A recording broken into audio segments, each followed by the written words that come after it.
Welcome back to WagerTalk.com. Bowl action January 1st. We're going to the Citrus Bowl. We've got Minnesota versus Missouri. Bryan, you look at this Missouri team, and it's really hard to knock the way they were playing at the end of the season.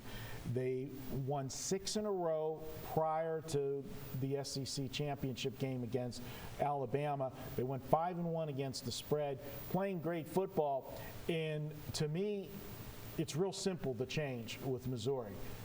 Matty Mock, the quarterback, finally started to play good football down the stretch. And this is a kid that came in last year. A lot of hype when he came in for the injured quarterback. A lot of people said that he was actually the better quarterback, so there was going to be no drop-off, and he lived up to the expectations last year. So naturally, the expectations coming into this year with Matty Mock were that much higher. And he struggled the first half of the season. I mean, what do you make of that? Last year, Missouri was a major surprise team. And they came into this season, everybody said, they're not going to be. They didn't even count them to be in that position again. Halfway through the season, they were right, because this Missouri team really did not look good offensively halfway through the season, but they put it all together and they finished strong. It's a team that has been underappreciated for 2 years now. Mm-hmm. And there's certain teams that are able to win and not look pretty. And I have to say, this is one of those teams that does it. Yeah, if you look at the Florida game that they won this year, you look at this, if you covered up the score and looked at the box score of that game, you would not even be close to predicting what the final score of that game was. And I know, like, you're a guy that does things with, turnovers and yardage and, formulate points. You would have been majorly wrong in that one. And that might have been the game that got the Florida coach, really sealed his fate for the season. But I look at Missouri and I look at this Minnesota team, and Minnesota is one of those teams that I think overachieved. They were a good point spread team at the end of the season, but they played a really tough schedule down the stretch, and when they went up against Wisconsin late in the season, I was on Wisconsin in that game. It was a game I remember well because it was one of the games in the contest with you. And they dominated Minnesota after the opening, 5-7 minutes of the game. There was a turnover. Minnesota got a quick score, and then they ended up getting another quick score.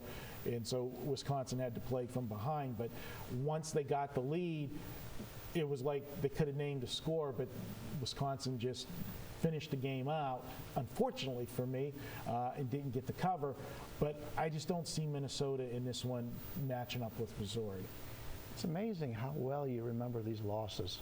Absolutely. It's like they got lucky to score 14 points, and then the other team dominated. Well, look at the stats. Look at the stats. You're going to lose sometimes. I know. You're not going to win them all. I know. I've been really impressed by Minnesota this year. I didn't think they were going to be very good. Great coaching, underrated coaching. It's a team that has played typical Big Ten football. And that's the problem with taking Minnesota here, is you've got a Big Ten team who the Big Ten has not done well in bowls over the last few years against the SEC team who has done well in bowls. And that's your major concern, because we're looking at a game here that it's over the key number of 3. I don't know if there's really key numbers in college football. But when you take a look at this, who's going to win the game, the SEC or the Big Ten? The chances are the SEC is, and that's the problem. And for me, what I look at defensively, Missouri's very good against the run. And we're talking about an SEC team that's facing a lot of very good offenses in conference play. Minnesota likes to run the football, and I think Missouri's going to take that away from them.